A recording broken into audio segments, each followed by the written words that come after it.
Donc bonjour, donc dans cette vidéo je vais vous parler un petit peu de la magnétostatique. Donc c'est un cours qui est destiné aux étudiants de premier cycle universitaire. Donc je vais essayer de parler un petit peu de l'origine du champ magnétique. Ensuite je vais introduire la notion de force magnétique, qui sont les forces qui font intervenir le champ magnétique. Après, je vais introduire la notion de symétrie, qui est très important pour le calcul de champ magnétique. Après, on va introduire la loi de Biot et Savart. Et enfin, on va traiter un certain nombre d'exemples d'applications. Bien, donc quelques généralités. D'abord sur le magnétisme. Donc, pourquoi on l'appelle magnétostatique? Le mot statique, ça veut dire qu'on s'intéresse aux effets magnétiques créés par des courants constants. Donc le courant ne dépend pas du temps.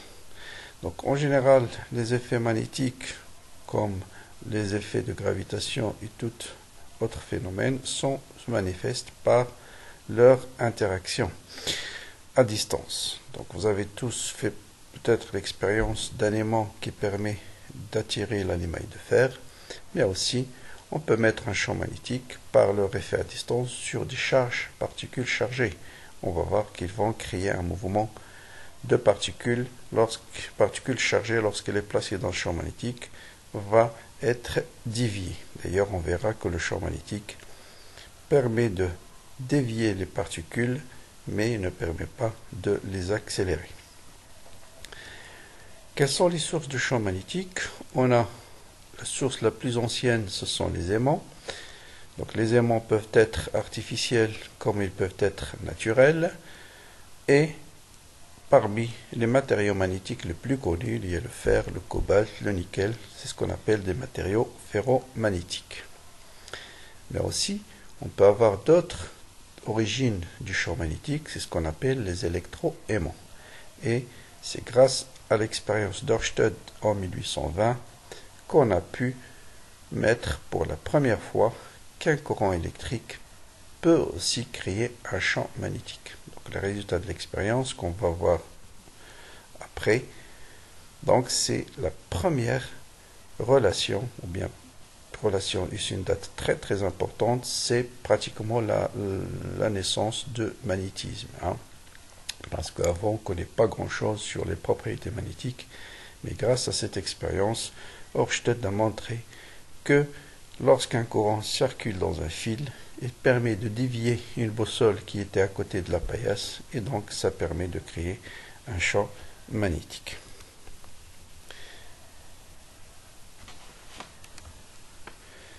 Cette expérience est la suivante. Cette expérience a montré pour la première fois, en 1820, une interaction entre un courant électrique et un aimant. Nous ne la reproduisons pas exactement à l'identique. Ainsi, nous utilisons une pile commerciale de 4,5 volts. Ørsted, lui, utilisait une variante de la pile de Volta.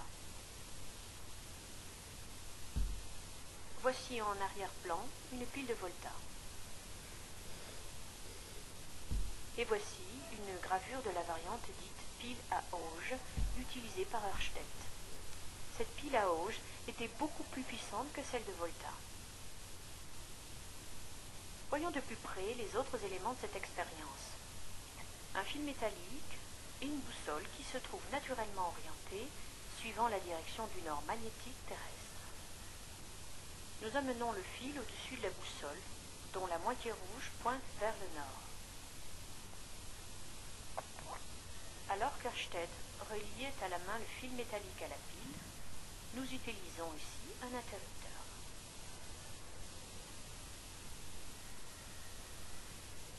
Appuyons sur l'interrupteur. On voit la boussole dévier et osciller jusqu'à prendre une nouvelle position d'équilibre. Le passage de l'électricité dans le fil conducteur agit donc sur un aimant.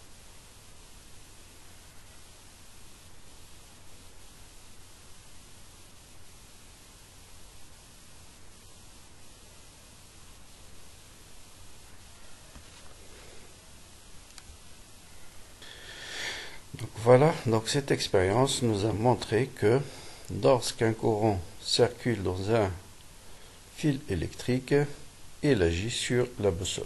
Et en changeant la position de la boussole, on peut remonter aux lignes de champ magnétique B créées par un fil électrique. Donc la boussole n'a pas la même orientation lorsqu'elle est en dessous ou au-dessus du fil magnétique, du fil électrique. Donc voilà les lignes de champ qu'on peut reconstruire en changeant la position de la boussole ou bien en mettant juste la limaille de fer. On voit que la limaille de fer va s'orienter suivant des cercles. Ça veut dire les lignes de champ magnétique sont des cercles autour du fil électrique. Donc on verra après comment retrouver ces lignes de champ par les règles de symétrie. Mais je peux vous donner déjà une manière de retrouver les lignes de champ, c'est la règle de la main. Donc si le courant circule suivant le pouce, donc le champ magnétique est suivant le pouce, ça veut dire le courant circule suivant les doigts de la main, hein, et inversement. Donc là, par exemple, pour le fil, on est dans cette situation-là. Vous voyez que le courant suivant le pouce, ça veut dire le champ magnétique, tourne autour du pouce, ou bien vous pouvez utiliser la règle du tire-bouchon, et ainsi de suite. Mais on verra qu'il y a des règles de symétrie bien déterminées qui vous permettent de déterminer les lignes de champ. Donc je vous rappelle que c'est qu'une ligne de champ. En chaque point de cette ligne, le champ est tangent à cette courbe-là. Donc dans le cas d'un fil infini, ce sont des cercles qui sont centrés sur l'axe parcouru par le courant électrique. Bien. La boussole. Donc la boussole, c'est la première utilisation connue du magnétisme. Elle est utilisée par les Chinois pour s'orienter. On verra pourquoi. Donc la boussole possède deux pôles, un pôle sud et un pôle nord. Et comme en électricité, deux pôles de même nature se repoussent, deux pôles de nature différente s'attirent. Et en général, le champ magnétique traverse la boussole du sud vers le nord. C'est-à-dire le champ magnétique sort par le pôle nord et rentre par le pôle sud. Bien, pourquoi la boussole s'oriente toujours suivant le nord géographique? Tout simplement parce que la Terre elle-même se comporte comme un grand aimant dont le pôle sud il est légèrement confondu avec le pôle nord géographique, sud magnétique, et le pôle nord magnétique est légèrement confondu avec le pôle sud géographique. C'est pourquoi si vous mettez une boussole quelque part ici par exemple, le pôle nord magnétique va être attiré par le pôle sud magnétique. Autrement dit, le nord magnétique va vous indiquer le nord géographique. Donc voilà les lignes de champ pour un aimant classique sud-nord. Ça vous rappelle exactement les lignes de champ créées par un dipôle électrique. D'ailleurs, on l'appelle un dipôle magnétique. Donc si vous mettez la boussole ici, il va s'orienter dans ce sens-là. Et voilà, donc vous voyez que le champ magnétique sort par le pôle nord et rentre par le pôle sud. À l'inverse, en électricité, les lignes de champ, si vous avez une charge positive, les lignes de champ partent de la charge vers l'extérieur. Si vous avez une charge négative, au contraire, les lignes de champ partent de l'extérieur vers la charge négative. Donc, voilà pour ce qui concerne les lignes de champ. Bien, on va maintenant parler des forces magnétiques. La première force qui fait intervenir le champ magnétique, c'est ce qu'on appelle la force de Lorentz. Donc la force de Lorentz, c'est une force qui s'exerce sur des particules chargées et, condition nécessaire, ces particules doivent avoir une vitesse. Donc si une particule chargée est fixe, il n'y a pas de charge, il n'y a pas de force magnétique. Et la force est donnée par la relation suivante: F est égal à Q, V vectoriel B. Donc vous voyez bien, cette force elle est perpendiculaire à la vitesse et elle est perpendiculaire au champ magnétique. Donc il est vecteur caractérisé par ces trois grandeurs, direction donc perpendiculaire au plan formé par V et B. Le sens, il faut que Q fois V, B et F forment un trièdre direct. Et bien sûr la norme, c'est le module de premier vecteur fois le module du deuxième fois sinus de l'angle entre les deux. Donc déjà, vous voyez ici que le travail de la force de Lorentz, donc si vous calculez dW, c'est d de f scalaire d de r. d de r, c'est v fois d de t. Et comme v est perpendiculaire à v vectoriel b, ça vous donne un travail qui est nul.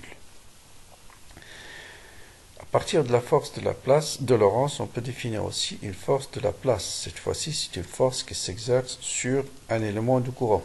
J'ai un élément du courant ici, I d de L, qui est placé dans un champ magnétique B. On va choisir B perpendiculaire au plan de la feuille.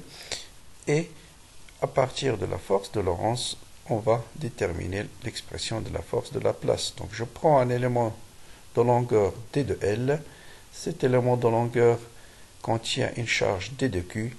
Et par définition du courant de la force de Lorentz, il va s'exercer sur cet élément de courant d de L et une force d de Q V vectoriel B. Donc à quoi est égal d de Q? On va la déterminer en utilisant la définition du courant électrique qui est égal à d de Q sur d de T. Et en remplaçant d de Q dans cette expression, vous avez l'expression d de F est égal à I d de T V vectoriel B. Or, V, c'est d de L sur d de T. Donc, en remplaçant V par sa valeur, simplifiant par d de T, on arrive à la force de la place. Donc, la force de la place, c'est une force qui s'exerce par un champ magnétique sur un courant électrique. La force de Lorentz, c'est une force qui s'exerce par un champ magnétique sur une charge en mouvement. Donc, la même chose. Sens, direction et norme. D de F est perpendiculaire au plan formé par D de L et B. D de LB est formatrière direct et la norme, c'est la norme d'un produit vectoriel. Donc voilà un exemple d'application des forces de la place. Donc vous avez ici un courant électrique qui circule dans un circuit fermé. Vous avez une barre conductrice qui peut se déplacer sur ces deux rails, ce qu'on appelle les rails de la place. Lorsqu'un courant électrique circule dans ce sens-là, lorsque I circule dans ce sens-là, vous avez le vecteur ID de L. Supposons que B est suivant l'axe Z, vous faites ID de L vectoriel B, donc produit vectoriel A vectoriel B, ça vous donne C, règle de la main droite. Ou bien vous tournez A vers B, donc je tourne ID de L vers B. Si vous tournez, vous ouvrez, donc la règle de tire-bouchon, vous ouvrez, donc la force est dirigée vers l'extérieur. Au contraire, si vous faites B vectoriel ID de L, faites-le avec la main, comme vous essayez d'ouvrir une bouteille, donc vous tournez B vers D de L, le bouton, vous fermez la bouteille, donc ça veut dire B vectoriel D de L est suivant moins Y. Donc vous voyez maintenant que si je mets une barre ici qui peut se déplacer, dès que le courant circule, la barre va se déplacer dans ce sens-là. Bien sûr, si je change le champ magnétique, la barre va se déplacer dans le sens inverse. Donc D de F, ça c'est les forces de la place. Bien, donc voilà une petite vidéo qui va montrer ce phénomène.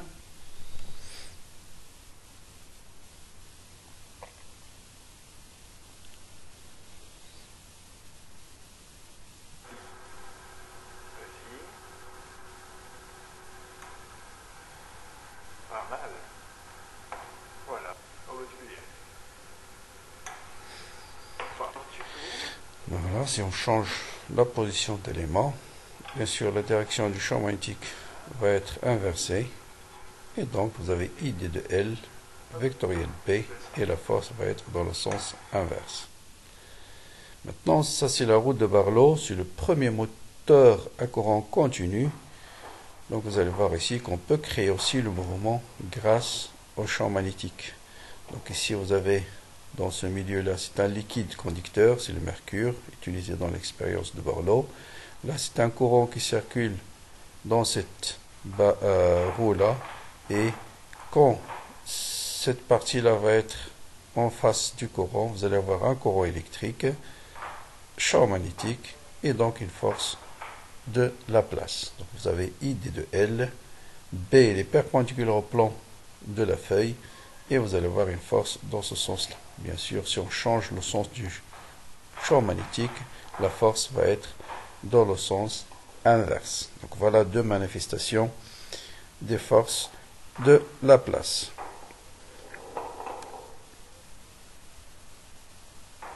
Vous voyez, en changeant le sens du champ magnétique, on change le sens de l'orientation, le sens du mouvement. Une autre application très importante du champ magnétique, c'est le cyclotron.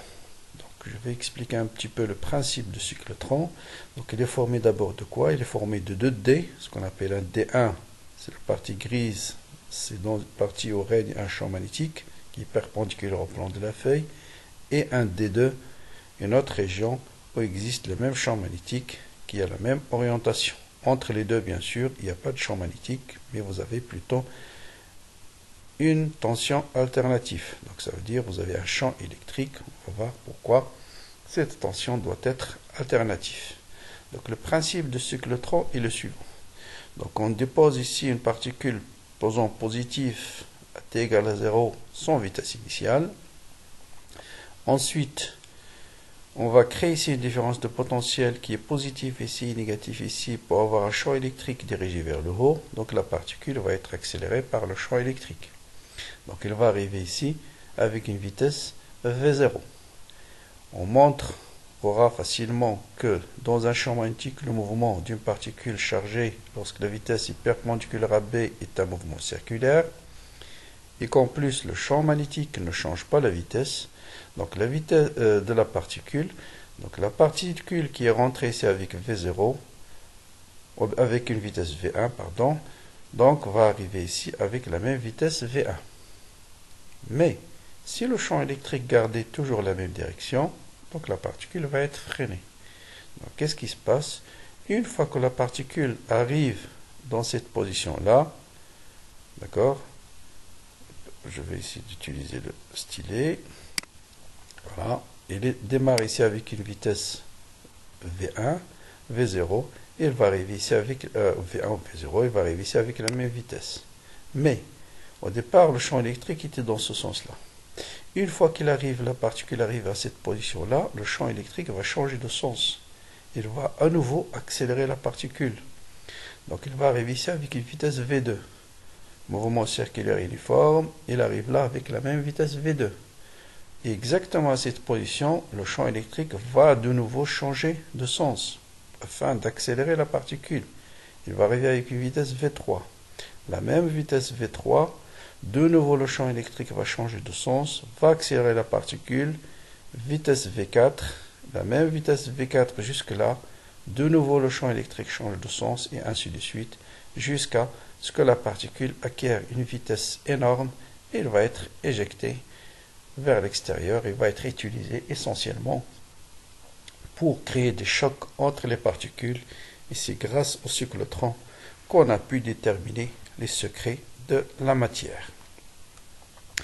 Donc voilà, dans le transparent suivant, vous allez voir une animation de ce mouvement-là. Bon, là, c'est les quelques règles de cyclotron, vous pouvez montrer facilement. Donc là, c'est tout simplement le principe fondamental de la dynamique qu'on applique dans un repère de freinée, ER, Eθ. Donc ça, c'est gamma normale. Ça, c'est la force de Lorentz, qui est une force de Lorentz, qui est une force centrale. mv carré sur R est égal à Q V fois B. Et ça va dans la vitesse. Vous voyez que la vitesse, si le rayon augmente, la vitesse augmente. Et c'est ça, grâce à ça, qu'on peut accélérer les particules. Donc on obtient donc, et ça c'est la période du mouvement, et on s'arrange que le champ électrique a exactement la même période, de façon que il change à chaque passage du cyclotron. Donc on montre que tous les ions de même charge, la période est la même, et ne dépend ni du rayon, c'est ça qui est très important, la période ne dépend ni du rayon, du cercle, ni de la vitesse. C'est très très important. Et c'est grâce à cette propriété qu'on peut régler cette période-là, de façon que, vous voyez qu'elle ne dépend uniquement juste de la masse et de la charge de la particule. Donc, vous voyez que la période, la tension alternative change alternativement, positif, négatif, afin à chaque fois d'accélérer. Bon, je le montre dans le transparent tout seul. Là, vous voyez que on lance avec une vitesse initiale, accéléré, champ électrique positif, arrive là, il devient négatif, et ainsi de suite, jusqu'à ce qu'elle acquiert une vitesse très grande, et elle va sortir pour être utilisée dans des applications. Bien. Une autre application des forces de Lorentz, c'est ce qu'on appelle spectromètre de masse. Donc, imaginez ici que vous avez ici plusieurs particules de même charge, mais de masse différente. Toujours, on va les accélérer d'abord par un champ électrique. Hein, d'accord? Ici, avec une vitesse initiale, il va arriver ici avec une vitesse V0. Faites théorème d'énergie cinétique. 1 demi V2 au carré moins 1 demi V1 au carré qui est 0, ça vous donne 1 demi V0 au carré, est égal au travail des forces extérieures. Et le travail de la force électrique, c'est Q fois U. U, c'est la différence de potentiel entre ce point et ce point. Et en utilisant la relation entre la vitesse et le rayon, on arrive au diamètre du cercle. Et vous voyez bien que le diamètre il est proportionnel à la masse. Donc on va récupérer ici les particules qui sont les plus lourds, ensuite les moyens, ensuite les particules les plus légères. Donc voilà le principe du spectre de masse. Bien, on arrive maintenant à la formule qui vous pose énormément de problèmes dans le cycle universitaire, c'est la méthode qui permet de calculer le champ magnétique, ce qu'on appelle la méthode directe. Et on verra dans une autre vidéo qu'il y a une autre méthode beaucoup plus simple qui est le théorème d'Ampère. Mais ici, on va s'intéresser à ce qu'on appelle la loi de Biot-Savart. Donc, de quoi s'agit-il? Donc, c'est exactement le même cas que le champ électrique. Ceux qui ont compris le calcul du champ électrique par la méthode directe, c'est le même principe. On prend un élément de courant I de L, courant filiforme, ça peut être un courant surfacique, ça peut être un courant volumique. Et d'après la loi de Biot-Savart, qu'est-ce qu'il vous dit? Il vous dit que chaque courant, élément de courant I de L, va créer un champ magnétique au point M situé à une distance R, repéré par le vecteur unitaire U, qui est la même définition qu'en électrostatique, c'est-à-dire le vecteur dirigé de l'élément de courant vers le point M, et ce champ magnétique est donné par mu0 sur 4pi, I de L, vectoriel U, sur R carré. Vous voyez l'analogie avec la force électrostatique. À la place de mu0, vous avez 1 sur epsilon 0. La charge Q, c'est le courant, I de L, et le reste, c'est la même, sauf qu'en électrostatique, vous n'avez pas un produit vectoriel, mais vous avez juste Q sur 4pi epsilon 0 R carré fois U. Bien. Donc, notez bien, R, c'est la distance entre l'élément de courant et le point où je calcule le champ magnétique. U, c'est le vecteur unitaire dirigé, voilà, c'est ce vecteur unitaire, dirigé de l'élément de courant vers le point où je calcule le champ magnétique. Bien sûr, le champ est perpendiculaire à D de L et U. D de L, R, B, trièdre direct, et la norme est donnée par le produit vectoriel. La norme d'un produit vectoriel. Je propose ici une méthode générale à suivre pour le calcul de champ magnétique. Donc, première chose, avant de faire aucun calcul, c'est d'utiliser la symétrie. Bon, et les invariances, bon, dans le calcul direct, on verra que les invariances jouent un rôle surtout dans le cas du théorème d'Ampère. Donc, on aura l'occasion de parler des invariances. Mais le point le plus important, c'est la symétrie. Donc, pourquoi on va utiliser la symétrie? Parce que c'est grâce à ces règles de symétrie qu'on peut déterminer la direction du champ avant de faire aucun calcul. Donc on a une idée sur quelles sont les composantes du champ électrique qui sont non nulles.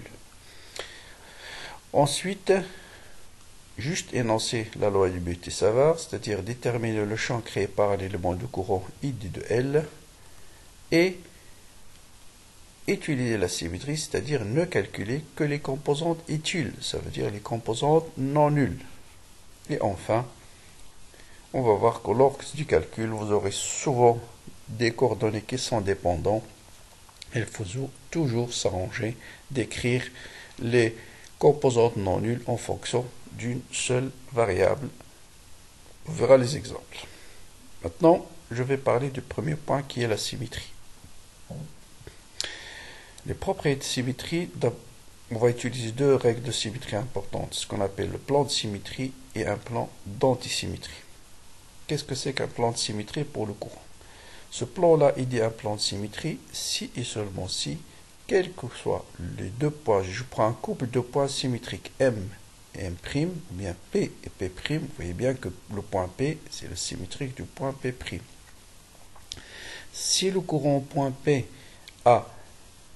est symétrique à l'élément de courant au point P', donc ce plan-là est un plan de symétrie. Vous voyez bien que ce vecteur, son symétrique, c'est ce vecteur-là. Donc ce plan-là est un plan de symétrie. Et ça, c'est valable quels que soient les deux points symétriques P et P'. Quand est-ce qu'on parle d'un plan d'antisymétrie? Si le vecteur, l'élément de courant point P, est moins le symétrique au point P'. C'est-à-dire P, c'est le symétrique du point P'. Ce vecteur, son symétrique normalement, c'est celui-là. Mais si vous multipliez par racine moins, il va vous donner un courant dans le sens inverse. Dans ce cas-là, on parle d'un plan de symétrie. C'est clair? Un plan de symétrie, c'est quels que soient les points couple de symétrique par rapport à ce plan, le courant est symétrique en ces deux points. Si le courant est antisymétrique en deux points symétriques par rapport au plan, ce plan-là est dit un plan d'antisymétrie. Voilà quelques exemples. Prenons deux fils infinis qui sont perpendiculaires au plan YZ. Vous voyez, le courant est vers le haut, le courant est vers le haut. Donnez-moi un plan de symétrie et un plan d'antisymétrie pour ces deux courants-là. Eh bien, le plan OY au Z, c'est-à-dire le plan qui est perpendiculaire, qui est au milieu, plan médian, est un plan de quoi? Est un plan de symétrie. Parce que je prends ici n'importe quel élément de courant ID de L, vous avez son symétrique de l'autre côté. Maintenant, si je vous dis le plan OX, OY, c'est-à-dire le plan de la feuille, le plan de l'écran, hein, c'est-à-dire le plan qui est perpendiculaire aux deux fils, est-ce que c'est un plan de symétrie ou un plan d'antisymétrie? Et bien sûr, si vous avez bien compris la symétrie, vous devrez répondre c'est un plan d'antisymétrie. Et je vais vous expliquer dans le transparent suivant pourquoi. Donc la même chose, prenez maintenant deux courants, ici un courant vers plus Z et un courant suivant moins Z. Cette fois-ci, le plan OY au Z est un plan d'antisymétrie. Parce que je prends deux points symétriques, ça c'est le courant suivant plus Z, là plutôt, et les suivants moins Z. Maintenant, si je prends le plan du tableau, le plan OY, OX, OY, c'est-à-dire le plan de la feuille qui est perpendiculaire aux deux, hein, est-ce que c'est un plan de symétrie ou un plan d'antisymétrie? Le plan le OX au Z, pardon, OX au Z, c'est un plan de symétrie bien sûr, parce que quel est le symétrique d'un point ici P? C'est lui-même. Donc le courant en P, bien sûr, il va avoir la même direction au point symétrique P', parce que l'image de ce courant, c'est lui-même, et l'image de celui-là, c'est lui-même par rapport au plan au X au Z. Donc au X au Z, c'est un plan de symétrie. Par contre, au Y au Z, c'est un plan d'antisymétrie. Bien, ceux qui n'ont pas compris la symétrie pour le fil infini, cet exemple peut-être va vous éclaircir un peu plus. Supposons ici vous avez un fil, un segment AB. Le courant circule suivant plus Z. D'abord, qu'est-ce que c'est que le symétrique de ce vecteur, indépendamment du courant? Prenez maintenant un vecteur ici, on a un point P, voilà un point P. Quel est le symétrique de ce point P? C'est celui-là. C'est le point P'. Si je prends ici un vecteur A, quel est son symétrique par rapport à ce plan? C'est bien celui-là. Vous voyez? Donc là, si j'ai un vecteur A et dans ce sens, et au point P, j'ai un vecteur A, même vecteur qui est vers le bas, je peux dire que ce plan-là est un plan de symétrie pour ces deux vecteurs. Ou bien ce vecteur, voilà son symétrique. Or, si vous avez un fil parcouru par un courant électrique, vous avez votre point P, il est là. Hein? Voilà le point P. Quel est son symétrique? Son symétrique, c'est ce point-là. P'. Or, vous voyez bien que ce vecteur, c'est pas le sens symétrique n'est pas celui-là. Parce que le sens symétrique, ça devrait être un vecteur qui est vers le bas. Donc, le courant au point P est l'antisymétrie du courant au point P'. Et par conséquent, ce plan-là est un plan d'antisymétrie. C'est très important. Mais si vous prenez par exemple le plan du tableau, le plan de la feuille, de l'écran, c'est-à-dire ce plan-là, je vais tracer ici, voilà, ce plan qui contient le fil, ce plan-là, c'est un plan de quoi? Ce plan-là est un plan de symétrie. Pourquoi? Parce que l'image de ce point P par rapport à ce plan, c'est lui-même. Donc, et pour n'importe quel point, son image, c'est lui-même. Donc, c'est un plan de symétrie. Et ce plan-là, en coordonnées cylindriques, c'est le plan ER-Z. Donc, ER-Z est un plan de symétrie. D'accord? Par contre, par exemple, ER-Eθ, c'est un plan d'antisymétrie. Ce plan-là, c'est le plan ER en coordonnées cylindriques, c'est le plan ER-Eθ.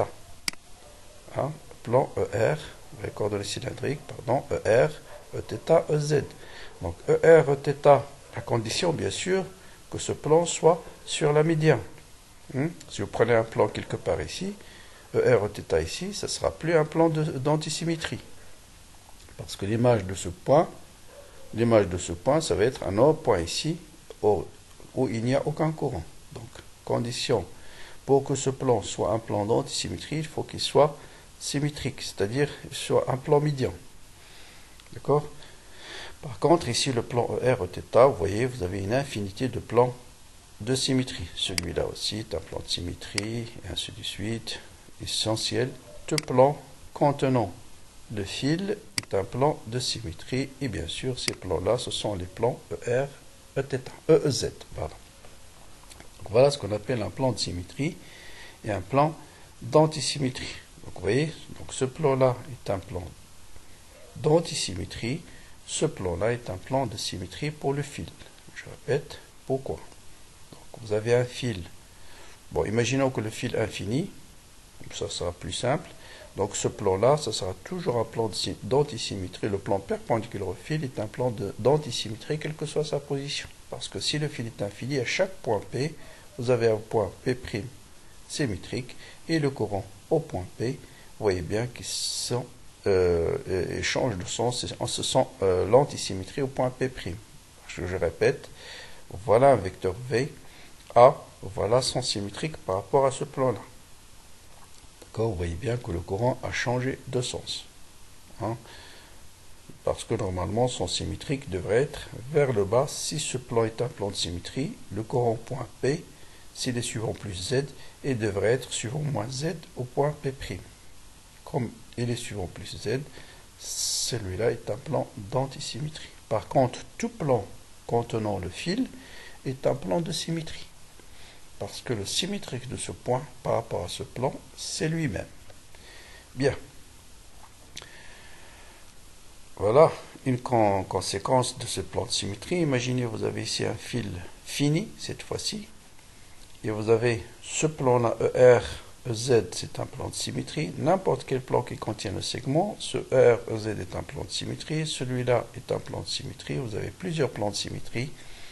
Et comme on verra la règle tout à l'heure que le champ doit être perpendiculaire au plan de symétrie, un vecteur qui est perpendiculaire à ce plan-là, et à ce plan-là, et à ce plan-là, c'est le vecteur nul. Ça veut dire, vous pouvez déduire déjà, on peut déduire sans faire aucun calcul que le champ magnétique en ce point, créé par un fil, il est nul. Bien. Si vous avez compris les règles de symétrie, essayez de répondre à ces trois questions-là. Vous avez ici un solénoïde, c'est un ensemble de spires circulaires. Et j'ai introduit ici trois plans. Donc c'est un plan qui est perpendiculaire, qui passe par le milieu. Celui-là, c'est un plan vertical, plan horizontal. Et ça, c'est un plan qui coupe solénoïde au milieu. D'accord? Commence par ce plan-là. À votre avis, est-ce que c'est un plan de symétrie ou un plan d'antisymétrie? Essayez de réfléchir. Prenez deux points symétriques, par exemple celui-là et celui-là.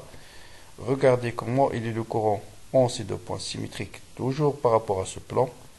Est-ce qu'il garde le même sens et est-ce qu'il a changé de sens? Si c'est le même sens, c'est un plan Si le courant est symétrique dans ces deux points, c'est un plan de symétrie. Si le courant point A, c'est moins le symétrique que le courant point B, c'est un plan d'antisymétrie. Bon, allons-y, vérifions. Voilà un courant, par exemple, au point A, point B. Voilà le symétrique. Symétrique, c'est un point ici. Vous voyez bien que normalement, le symétrique de ce vecteur, c'est un vecteur qui va être dans ce sens-là. Or, le courant, il circule dans le sens inverse. Donc, ce plan-là, bien sûr, est un plan d'antisymétrie. Maintenant, ce plan-là, est-ce que c'est un plan de symétrie ou bien un plan d'antisymétrie? Je vous laisse réfléchir. Bien entendu, ce sera un plan d'antisymétrie, pour les mêmes raisons. Pour les deux points symétriques par rapport à ce plan, par exemple celui-là et celui-là, ici vous voyez bien que le courant est vers le haut.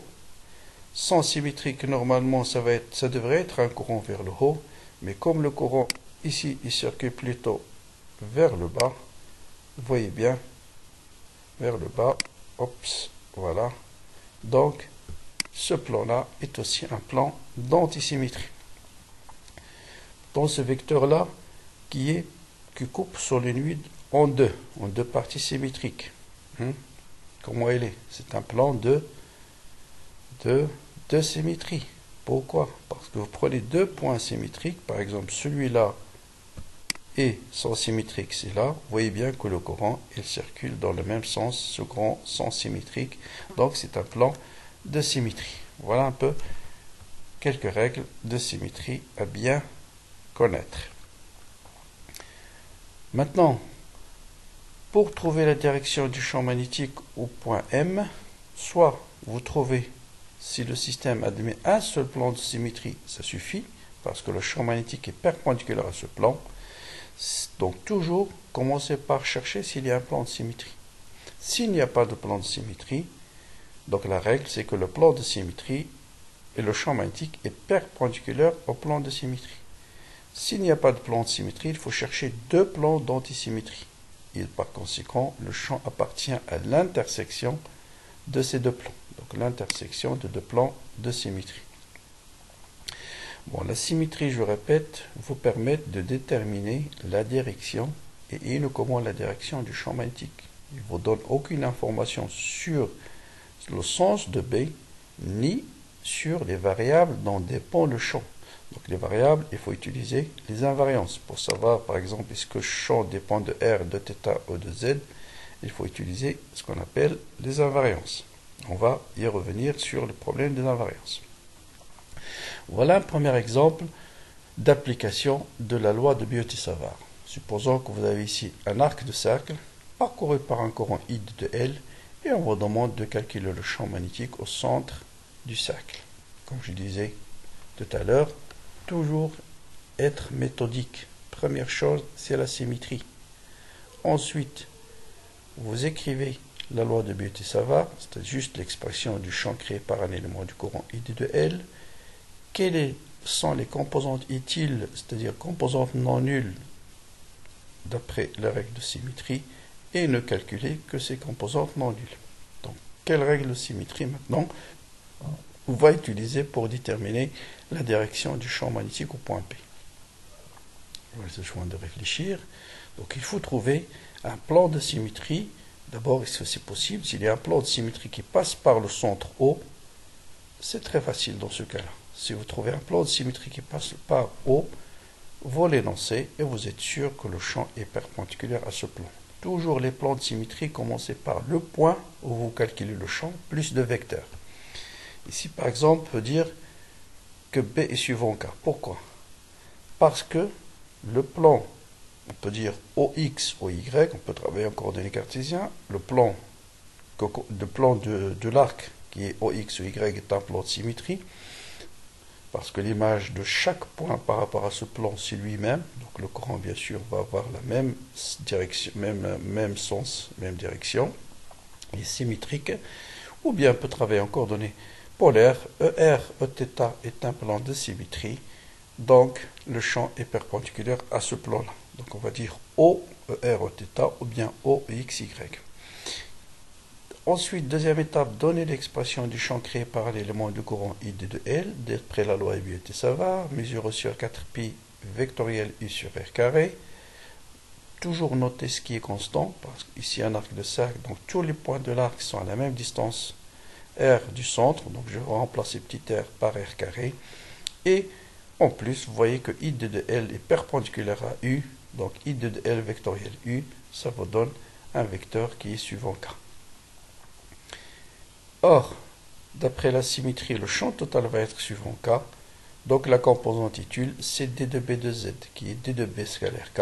Donc k scalaire k, c'est 1. Donc ça vous donne, est égal à ce terme. 1 mu 0 sur 4pi I d de L sur R carré.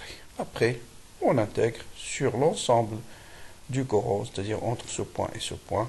Si vous intégrez, ça vous donne. Donc c'est quoi l'élément d de L en coordonnées polaires? Ça c'est des choses qu'il faut absolument connaître. C'est grand R d de θ. Donc l'élément d de L c'est grand R d de θ. Faites attention, il ne faut pas mettre petit r parce que grand R c'est une constante. Tout ce qui est constant, vous les remplacez toujours par leur valeur. Ensuite on intègre entre 0 et l'angle total phi et ça vous donne le champ créé par cet arc de cercle. Donc on peut déduire le cas d'un cercle en remplaçant phi par 2pi. On peut trouver un quart de cercle, la moitié d'un cercle, vous voyez c'est un cas qui vous permet de déterminer le champ créé par un arc d'une façon générale. Donc le champ créé par un cercle, c'est mu 0i sur 2r. Bien, donc voilà le cercle, on va le faire aussi. Donc toujours, je veux calculer le champ maintenant créé par un cercle en entier. Bon, c'est exactement le même que tout à l'heure, au point O. Donc la symétrie, toujours c'est O, EX, EY. Donc vous voyez bien qu'au O, EX, OY, le plan du cercle, c'est un plan de symétrie. Vous pouvez travailler en coordonnées polaires. O, U, O, ER, Eθ. Mais ER, Eθ ne passe pas par O, donc c'est plus simple de dire O, EX, EY. D'accord? Donc B suivant K. Donc, comme tout à l'heure, composante utile D de B, ça c'est juste la loi Biot-Savart, il suffit de remplacer petit r par grand R. Composante utile c'est D de B de Z, donc c'est le même calcul que tout à l'heure. Maintenant, on va travailler, calculer le champ créé par un hypercirculaire, mais on a un point de son axe. Donc voilà son axe au Z. Et commence toujours par la symétrie. Quelle est la direction du champ créé par cette spire au point M? Et là, regardez ce schéma-là. Prenez le plan, on va prendre pour simplifier, ça c'est au Z, ça c'est un vecteur EX, EY. EX, EY, c'est le plan de la spire. Hein. Vous prenez ce plan-là, X, Z. Voilà X, voilà Z, c'est-à-dire ce plan-là. Hein, ce plan-là. Voilà Z, voilà X. D'accord? Donc il coupe la spire en deux. Si vous prenez deux points symétriques par rapport à ce plan, par exemple ce point-là et ce point-là, vous voyez bien que le symétrique de ce vecteur, normalement, c'est ce vecteur. Or, le courant, il circule dans le sens inverse. Donc ce plan-là est un plan d'antisymétrie. Donc la même chose, ce plan-là, pour les mêmes raisons, c'est un plan d'antisymétrie. Prenez deux points symétriques, vous allez voir, vous rendre compte que le courant est en ces deux points, il est antisymétrique. Donc, bien sûr, il n'y a pas de plan de symétrie. C'est pourquoi j'ai passé directement à chercher deux plans d'antisymétrie. Donc, le plan X, Y, XZ, YZ sont deux plans d'antisymétrie. Qu'est-ce qui est à l'intersection de ces deux plans? C'est l'axe Z. Donc, le champ appartient à l'intersection de ces deux plans. Donc, le champ, il est suivant l'axe Z. Donc voilà, première chose à faire pour le calcul de la spire. Deuxième chose, vous écrivez juste le champ créé par un élément de courant I d de L au point M, c'est I d de L vectoriel U sur petit r au carré. Donc petit r, c'est la distance entre le courant I d de L, U c'est ce vecteur, petit r, c'est ça. Donc ce vecteur, bien sûr, il est perpendiculaire au plan formé par I d de L et U, ce plan-là. Et voilà le vecteur qui est perpendiculaire à ce plan. Bien. Maintenant, quelle est la composante utile? Donc le module de D de B, c'est bien sûr mu0 i d de L fois le sinus de l'angle entre u et d de L. Vous voyez bien cet angle-là, c'est pi sur 2. Donc c'est pourquoi vous n'avez pas ici d'angle θ. Donc, vous voyez maintenant l'intérêt. Je n'ai besoin de calculer que la composante de B suivant l'axe Z, parce que la symétrie me dit que le champ total va être suivant l'axe Z. Donc la composante utile, c'est uniquement d de B de Z, qui est d de B scalaire K. Autrement dit, le module de d de B fois le module de K qui est égal à 1, fois le cosinus de l'angle entre les deux, et cet angle, on l'a appelé bêta. Et vous voyez que alpha plus bêta égale à pi sur 2, parce que d de B il est perpendiculaire à U, donc je peux écrire, voilà, cosinus bêta ou bien sinus alpha. Après, on passe au calcul, on intègre sur toute la spire circulaire, et on verra qu'est-ce qui change. Quand vous intégrez sur la spire, vous voyez bien que cet angle alpha va rester constant, R va rester constant. Si vous prenez un compas, vous tracez un cercle, vous allez rendre compte que R elle est constante. Donc, qu'est-ce qui va changer? C'est uniquement d de L. Et bien sûr, ça c'est petit r, hein, c'est les constants. Alpha et les constants. L'intégrale d de L, c'est 2pi fois grand R. Hein. Faites attention ici. Celui-là, c'est 2pi fois grand R. Grand R, c'est le rayon de la spire. Et sachant que petit r carré, c'est grand R carré plus Z carré. Bon, cette distance-là, c'est Z. C'est Z, la distance OM. Donc, vous allez voir facilement ce terme-là. Là, c'est l'intégrale d de L, c'est 2pi fois grand R. En simplifiant par 2pi, ça vous donne ceci. Donc, vous multipliez en haut et en bas par grand R. Ça vous donne grand R au cube sur R carré plus Z carré à la puissance 3,5. Or, sinus alpha, c'est grand R sur petit r. Donc, je peux écrire ça aussi sous forme sinus 3 de alpha. D'accord? Bon, souvent, champ créé par une spire, on le donne sous cette forme, ou bien sous celle-là. Si on fait une, bien sûr, elle est perpendiculaire, et une représentation graphique, voilà ce que ça va vous donner. Donc, un champ qui est maximum au centre, ensuite, c'est un champ qui varie, décroît, et bien sûr, il est symétrique des deux côtés. D'accord? Bien. Maintenant, on va passer à un autre exemple qui est très important aussi en magnétostatique à connaître, c'est le solénoïde. C'est quoi un solénoïde? C'est un cylindre sur lequel vous enroulez n spires. Vous avez une spire, plusieurs spires, n fois 1, et ainsi de suite. Vous avez un nombre fini de spires entre ce point-là jusqu'à la fin du cylindre. Voilà ce qu'on appelle un solénoïde. Et le but toujours, c'est de déterminer l'axe, le champ magnétique sur l'axe. Bon, pourquoi on va dans sur l'axe? Parce qu'au-delà de l'axe, c'est un peu plus compliqué, parce qu'il n'y a plus de symétrie. Au-delà de l'axe, le champ va avoir deux composantes. Une composante suivant X et une composante suivant Z. Donc voilà ce qu'on appelle solénoïde. Ce point le courant ici, il sort et il rentre ici. Et on va déterminer le champ au point P. D'accord? Quelle est la règle de symétrie? Est-ce qu'il y a un plan de symétrie qui passe par le point M? Essayez de le chercher, vous n'allez pas trouver un plan de symétrie dans le cas d'un solénoïde fini. D'accord? Mais il y a deux plans d'antisymétrie. Ici, ils sont exactement les mêmes que ceux qu'on a fait pour spire circulaire. Si vous prenez cette spire-là, c'est exactement la même chose pour l'ensemble des spires. Le plan XZ, c'est un plan d'antisymétrie. Et le plan YZ, c'est un plan d'antisymétrie. Donc, le champ va être suivant l'axe Z. Donc, pour ce calcul, on vous donne toujours, soit on vous le donne, soit on vous demande déjà de le montrer. Bon. Le champ créé par une spire circulaire, c'est petit r, ici, le grand A, c'est le rayon de la spire. Hein, d'accord? Bien. Donc, comme je disais, la symétrie, le champ est suivant l'axe Z. D'accord? Maintenant, pour déterminer le champ, ce point M, qu'est-ce qu'on va faire? On ne va pas prendre une spire, mais on va prendre une grandeur, un élément de longueur d de Z. Et on va déterminer le nombre de spires que contient cet élément de longueur d de Z.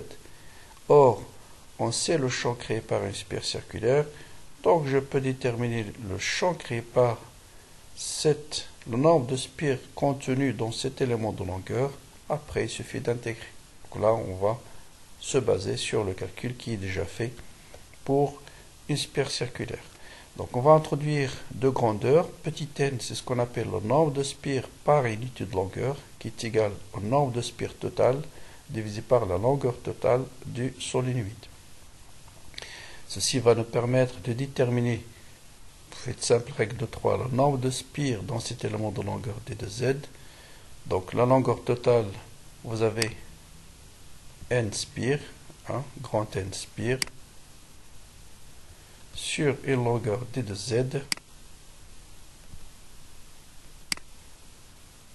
vous avez x spires. Votre règle de 3, x est égal à, donc, sur longueur totale grand X spire, d de z, x spire. Donc la longueur de c'est x est égal à d de z fois n sur l. Or n sur l c'est petit n, et donc ça vous donne n fois d de z spire. Or chaque spire vous donne un courant, un champ magnétique qui est égal à ça. Donc ça c'est le champ créé par une seule spire.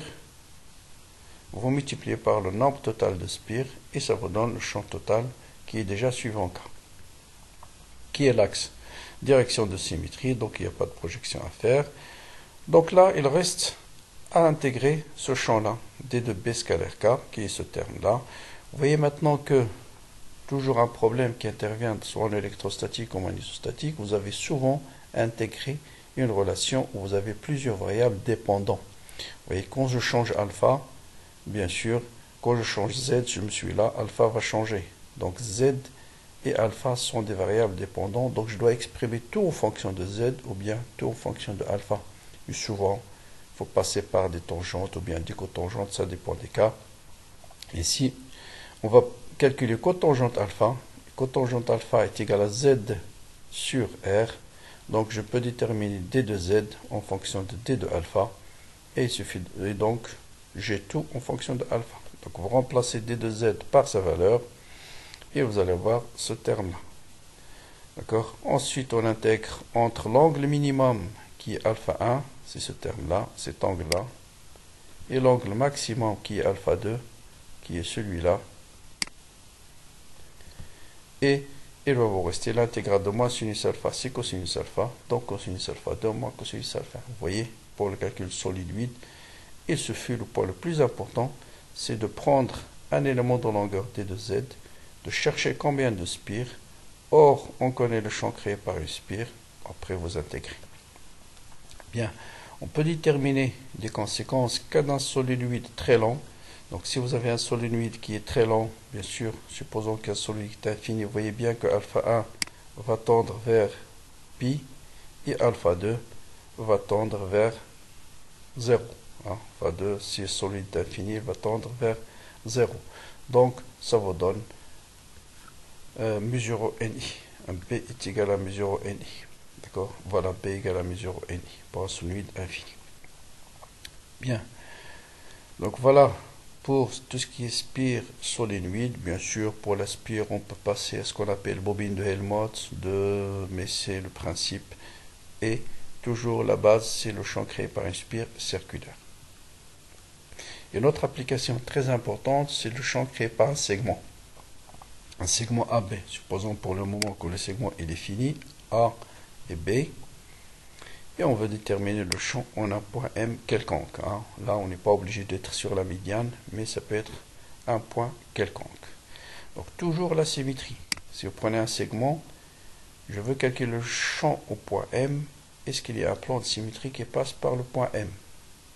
Eh bien, vous allez vous rendre compte facilement que le plan ERZ, c'est-à-dire le plan qui contient le fil, c'est un plan de quoi? C'est un plan de symétrie.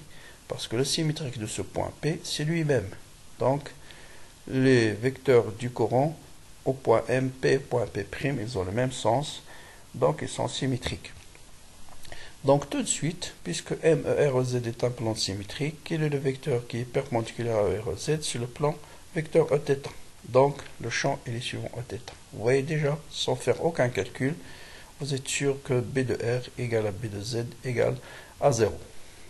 Deuxième étape, écrire le champ créé par l'élément de courant ID de L. Voilà ID de L. voilà U. Donc ça vous donne I2 de L vectoriel U sur R carré. Donc là, vous avez plusieurs façons de faire. Soit vous introduisez cet angle θ, et dans ce cas, I2 de L vectoriel U, ça vous donne I fois D de L fois U fois sinus θ, suivant la vecteur qui est perpendiculaire à ID de L à U, et bien sûr, ce sera Eθ.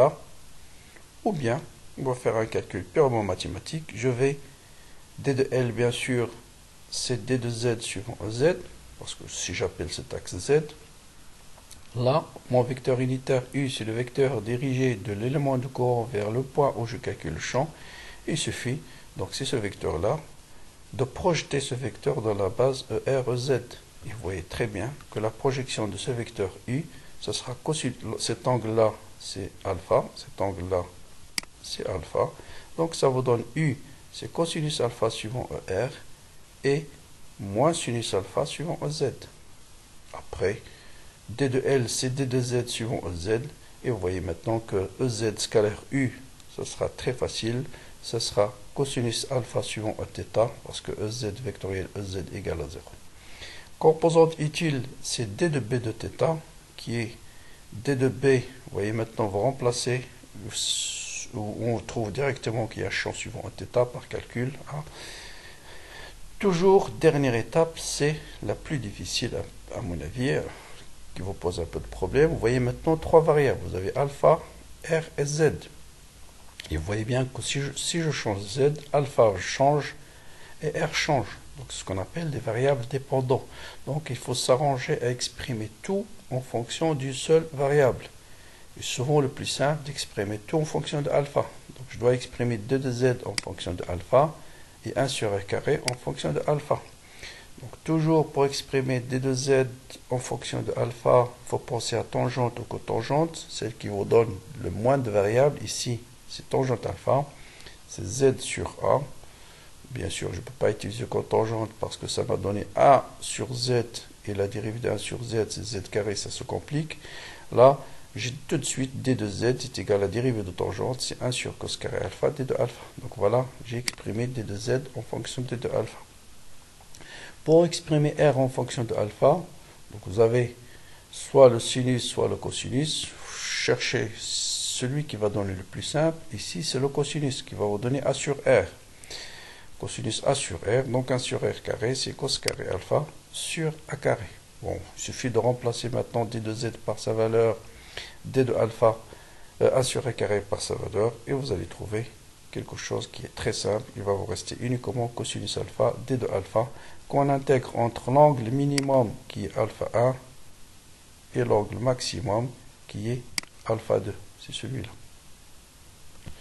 Et ça vous donne mu 0i sur 4pi fois A, sinus alpha 2 moins sinus alpha 1. Très important à comprendre la signification de alpha 1 et alpha 2.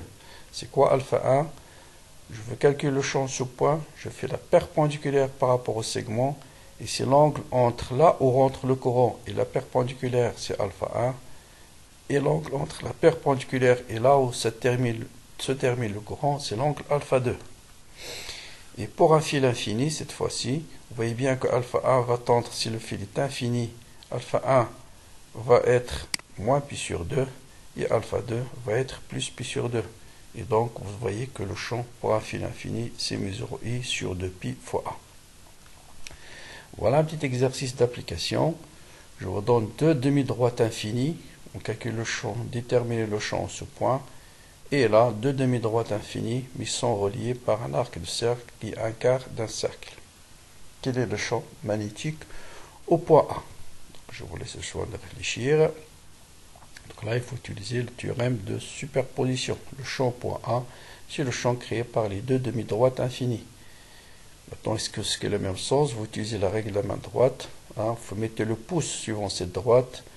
Et vous voyez bien que le champ magnétique, c'est un champ qui est sortant, qui est suivant plus Z. La même chose, vous mettez le pouce ici, et ça vous donne un champ qui est sortant. Donc le champ créé par les deux demi-droites, ils ont le même sens. La même chose ici, ce champ créé par ce vecteur, ou tout simplement dire le plan de la feuille, c'est un plan de symétrie, donc le champ est perpendiculaire. Mais pour le sens, il faut absolument utiliser la règle du tire-bouchon ou la main droite pour être sûr que le champ a le même sens, parce qu'il peut avoir la même direction, mais pas le même sens. Hein, d'accord? Bien. Comment déterminer le champ créé par cette demi-droite infinie? Si vous avez compris l'exemple précédent, c'est très simple. Vous allez utiliser le champ créé par un segment. Donc, il suffit de savoir c'est quoi alpha 1 et c'est quoi alpha 2. Donc, je vous donne la solution pour le premier. Donc, vous faites la perpendiculaire, c'est celle-là. Donc, je vais calculer le champ. Donc, je fais la perpendiculaire par rapport au segment. C'est quoi alpha 1? C'est l'angle entre la perpendiculaire et là où démarre le courant. Le courant, il vient de l'infini. Donc, alpha 1 est égal à moins pi sur 2. Hein, parce qu'on est dans ce sens inverse trigonométrique. Alpha 2, c'est cet angle. Et ici, vous voyez bien que c'est un carré.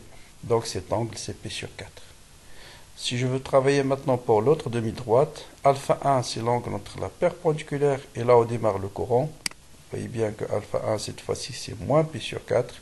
Alpha 2, c'est l'angle entre la perpendiculaire et là où se termine le courant. Hein, le courant termine vers l'infini. Donc, alpha 2, ça sera pi sur 2. Et vous voyez que, voilà, vous remplacez et vous allez trouver le champ magnétique total. Bon, pour l'autre, il suffit d'ajouter le champ créé par un arc de cercle. Et bien sûr, les angles, faites attention. Les angles, bien sûr, pour l'autre. Bon, les angles vont changer. Voilà la perpendiculaire. Donc, alpha 1 va être égal à combien? C'est moins pi sur 2. Alpha 2 va être 0. Parce que c'est l'angle entre la perpendiculaire et là où se termine le courant. Alpha 2, c'est 0. Pour cette demi-droite, c'est plutôt alpha 1 qui est égal à 0. Et alpha 2 égale à pi sur 2. Ensuite, vous ajoutez le champ créé par un arc de cercle, un quart de cercle. On l'a déjà fait. C'est le premier exemple. Et vous aurez le champ créé par ce deuxième système. D'accord? Bien. Donc, voilà notre exemple important aussi. C'est le champ créé par un polygone, d'une façon générale, formé par 5, 6, n côtés. On va prendre le cas d'un polygone formé par n côtés. Vous pouvez prendre n ce que vous voulez, 3, 4, 5, carré, triangle, tout ce que vous voulez. Donc, je prends un seul côté du polygone. Hein, c'est celui-là. Et je vais déterminer le champ créé par ce segment au point O. Vous voyez bien que par symétrie, le champ va être suivant l'axe Z, parce que le plan du polygone est un plan de symétrie. Donc, et comme le courant, vous faites la règle de la main droite, le champ magnétique va être plus EZ. Donc, le champ créé par chaque segment a le même sens. Donc, il suffit de déterminer le champ créé par un seul segment et vous multipliez par n. C'est très simple. Donc, le champ créé par un seul segment, en son plan symétrique, vous voyez bien que ici c'est la médiatrice du segment. Donc là, on est dans un cas particulier où alpha 1 égale alpha 2. C'est-à-dire alpha 2 égale à moins alpha 1 est égal à alpha. Donc le champ va être très simple. Je remplace alpha 1 par moins alpha 2 et je pose alpha 2 égale à alpha. Et ça vous donne mesuré sur 2pi fois a sinus alpha. Donc dans un polygone, il reste juste à déterminer la valeur de alpha. Donc je vous laisse le soin, si vous avez un polygone de n côtés, comment déterminer alpha? Donc, essayez de réfléchir. Une minute. Donc c'est très simple, il suffit de dire que 2pi, donc cet angle-là, c'est 2pi, est égal à combien? Est égal à 2 alpha, plus 2 alpha. L'angle sur lequel on voit un seul segment, c'est 2 alpha. Donc ce segment-là, c'est 2 alpha. Celui-là, c'est 2 alpha. Celui-là, c'est 2 alpha. Celui-là, 2 alpha. Donc on a n fois 2 alpha. Donc alpha est égal à pi sur n. Donc le champ créé par un polygone, c'est n fois ce champ-là, mesuré i, sur 2a sinus pi sur n. Maintenant, question supplémentaire. Que devient la limite de ce champ lorsqu'n tend vers l'infini? Ça veut dire que vous avez un nombre de polygones très grand. Et vous voyez bien que si le nombre de polygones est très grand, on va tendre vers un cercle. Donc on doit retrouver le champ créé par un cercle. Donc si n tend vers l'infini, pi sur n tend vers 0, et il suffit de réécrire le champ magnétique ici. Donc le champ magnétique qui est Je divise par P sur N, l'expression de tout à l'heure, je divise par P sur N, je l'écris tout simplement sous cette forme, et vous voyez que ici, sinus x sur x, quand x tend vers l'infini, x tend vers 0 plutôt, P sur N tend vers 0, et là, on se retrouve sur la limite de sinus x sur x qui tend vers 1, et non pas vers 0, vers 1 ici. Sinus x sur x tend vers 1, et donc le champ devient mu 0 i sur 2 pi fois a, qui est bien le champ créé par un cercle. Donc c'est normal, on doit retrouver le champ créé par un cercle.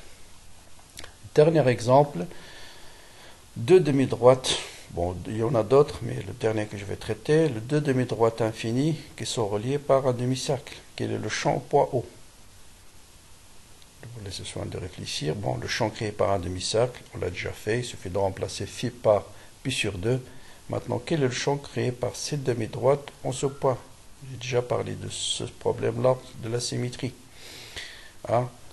D'accord? Donc, soit vous le résoudre par symétrie, soit vous dites tout simplement, si je prends n'importe quel élément de courant I de L, voilà le vecteur unitaire U, parce qu'il doit être dirigé de l'élément de courant vers le point où je calcule le champ, et vous voyez bien que c'est I de L vectoriel U égale à 0. Donc le champ créé par cette demi-droite ou bien cette demi-droite au point O, c'est bien nul. Ou bien vous avez plusieurs plans de symétrie qui passent par ce point O, et un vecteur ne peut pas être perpendiculaire à plusieurs plans de symétrie, donc le champ va être nul. Donc il vous reste juste le champ créé par le demi-cercle, qui est mu 0 u sur 4pi fois r. D'accord? Bien.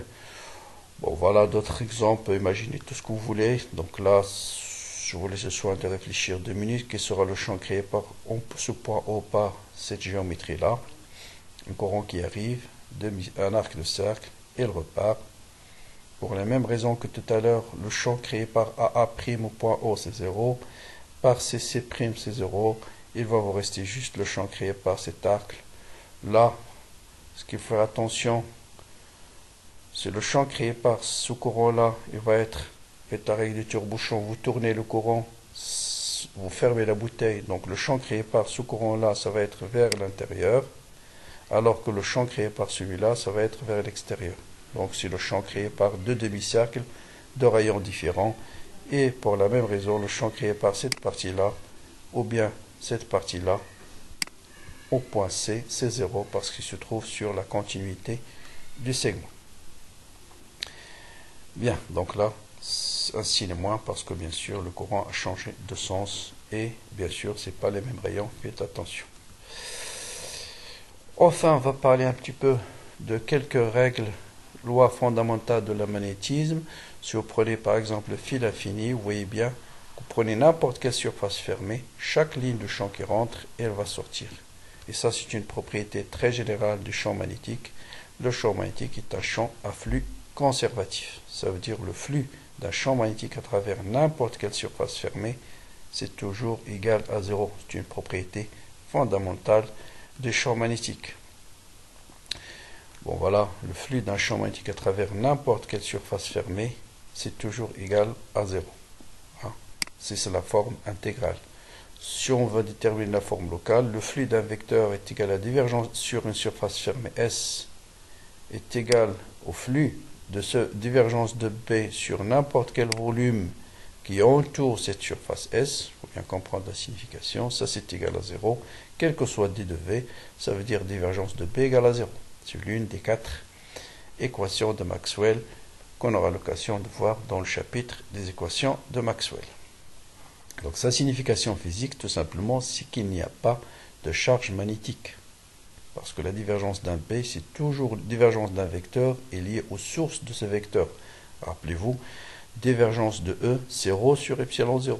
C'est la charge qui crée le champ électrique. Ici, on dit 0 parce qu'il n'y a pas de charge magnétique. Le champ magnétique est créé toujours par des charges électriques. Or, quel que soit le vecteur A, divergence de rotationnelle d'un vecteur A égale à 0. Ça veut dire tout simplement qu'il existe un vecteur A tel que B égale à rotationnelle de A. Et on dit que le champ magnétique dérive d'un potentiel vecteur, par opposition au champ électrique qui dérive d'un potentiel scalaire. Hein?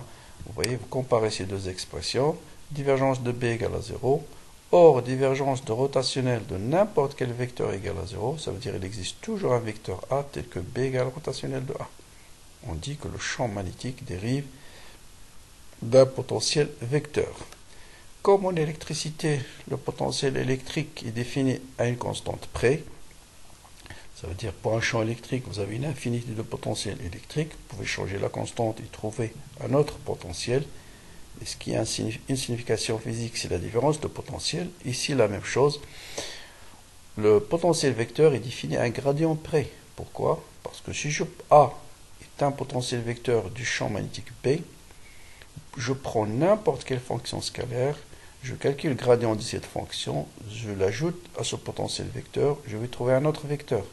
Et vous avez B égale à rotationnel de A', qui est égal à rotationnel de A. Pourquoi? Parce que rotationnel de gradient de n'importe quelle fonction scalaire est égal à 0. Donc en électrostatique, on choisit l'origine du potentiel quelque part pour déterminer le potentiel avec exactitude. Là, la même chose. On va imposer une condition supplémentaire au potentiel vecteur, et cette condition, c'est ce qu'on appelle la condition de jauge. Et en magnétostatique, on travaillera dans la jauge de Coulomb. Et on va imposer tout simplement au potentiel vecteur d'être lui-même un flux conservatif, ça veut dire divergence de A égale à 0. Donc c'est l'équivalent du potentiel en un point donné est égal à une constante. Donc voilà pour la première partie de magnétostatique. J'espère que cette vidéo va vous éclaircir un petit peu sur ce chapitre. Je vous laisse, à très bientôt pour d'autres vidéos.